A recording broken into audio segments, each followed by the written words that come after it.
موقفنا أيها السادة، نستلهم موقفنا أيها الإخوة من هدي الحبيب الأعظم صلى الله عليه وسلم، ولا نسقط آراءنا على أحد، إنما من كلام الله وكلام رسول الله نسقطه على واقعنا، والكلام مفهوم واضح.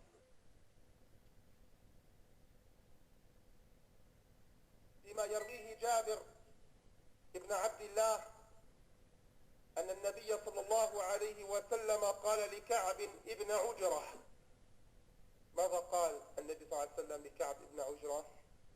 اسمع معي أخي المسلم: يا كعب، أعاذك الله من إمارة السفهاء.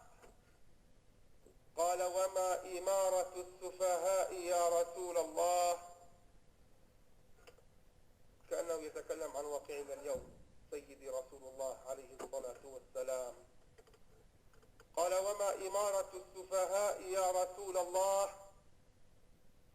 قال: أمراء يكونون بعدي لا يهتدون بهديي ولا يستنون بسنتي. لا ما بدنا نحكي، حكامنا بيهتدوا بهدي النبي صلى الله عليه وسلم وبيستنوا بسنة النبي. ذلك الصعب يقول لك قال الله وقال الرسول، ما بيقولوا قال الله بس يقوموا يعملوا خطابات للشعوب يتذكروا الله. هل حكامنا اليوم يهتدون بهدي النبي صلى الله عليه وسلم؟ السؤال يحتاج لإجابة. هل يستنون بسنة النبي صلى الله عليه وسلم؟ إذن هذا الحديث كأنه يتكلم عن هؤلاء في أيامنا هذه، لا يهتدون بهديه ولا يستنون بسنته، فمن صدقهم، انتبه أخي المسلم، فمن صدقهم بكذبهم وأعانهم على ظلمهم فأولئك ليسوا مني ولست منهم ولا يردون حوضي، ومن لم يصدقهم بكذبهم ولم يعنهم على ظلمهم فأولئك مني وأنا منهم وسيردون على حوضي. انتبهت ماذا قال النبي صلى الله عليه وسلم؟ يقسم النبي صلى الله عليه وسلم موقف الناس من الحكام الظلمة إلى موقفين، إلى قسمين: مع من نختار عباد الله، مع من نقف إخوة الإيمان، والنبي صلى الله عليه وسلم يتبرأ ممن يصدق الظالم كما يتبرأ ممن يعين الظالم على ظلمه.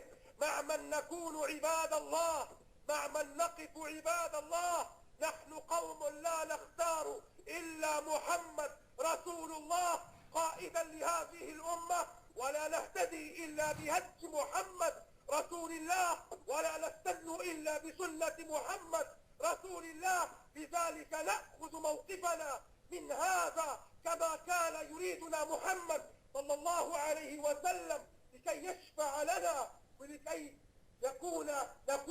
لكي نحشر مع محمد صلى الله عليه وسلم، ولكي نرد على حوضه، ولكي يشفع لنا، ولكي لا نكون من الفريق الآخر. أعاذني الله وإياكم من هذا الفريق. أيها الإخوة، وكأنني أطلت فسامحوني، ولكن لابد من أن نسقط.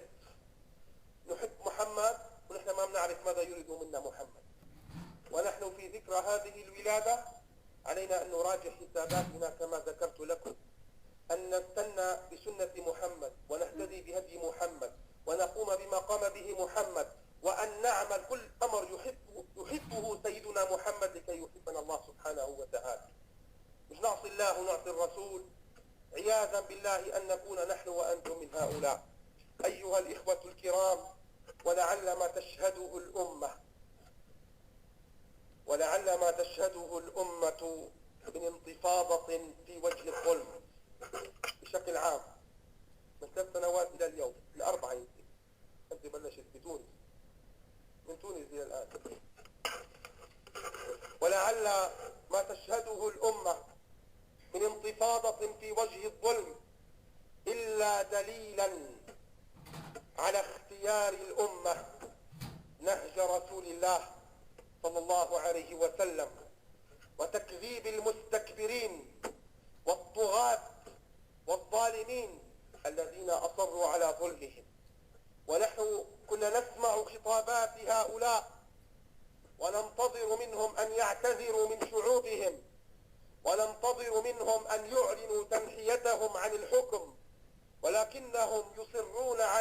إتمام مدة الرئاسة إنه إصرار على الظلم، إنه إصرار على الظلم وعلى القتل وعلى سفك دماء المسلمين بغير وجه حق.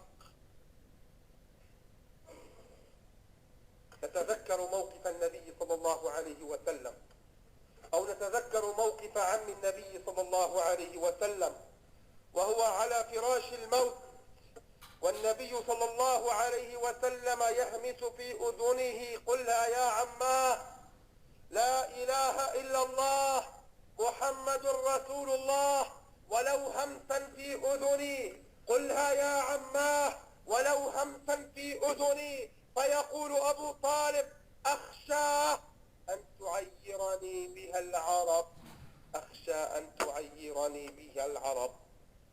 وواقع الظالمين دوما وإصرارهم على ظلمهم لأنفسهم أولا قبل رعيتهم.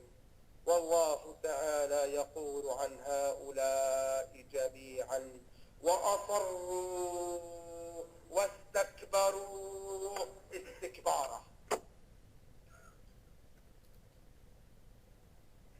استكبار ملة الكفر واحدة على مر التاريخ. طلعوا فرعون وهامان وعاد وثمود قومه إلى وقتنا هذا. أليس إصرار على الكفر والاستكبار وعدم التنازل عن كبريائهم؟ إنه شو ما ننزل قدام شعوبنا؟ ليش في الغرب طلعوا في الغرب تطلع قضية فساد صغيرة تلاقي الدولة كلها عدمت استقالتها. عندنا لا، اسمع فساد عندنا في لبنان مثلا، سرقة أموال ومليارات وملايين تسرق وتصر الحكومة ويصر النائب ويصر الوزير على أن يبقى، بيعمل حاله شريفا. في ذكرى المولد أيها السادة، في ذكرى مولد الرحمة المهداة والنعمة المزداة، نحن بين موقفين. نحن بين موقفين: إما أن نكون مع سيدنا محمد صلى الله عليه وسلم لنكون معه ونكون على حوضه وننال شفاعته، أو نكون مع الظالمين. والله تعالى ينهانا أن نكون مع الظالمين: ولا تركنوا إلى الذين ظلموا فيمسكم الله بعذاب أليم. نسأل الله أن يعفو عنا. أقول قولي هذا وأستغفر الله العظيم لي ولكم ويا فوز المستغفرين.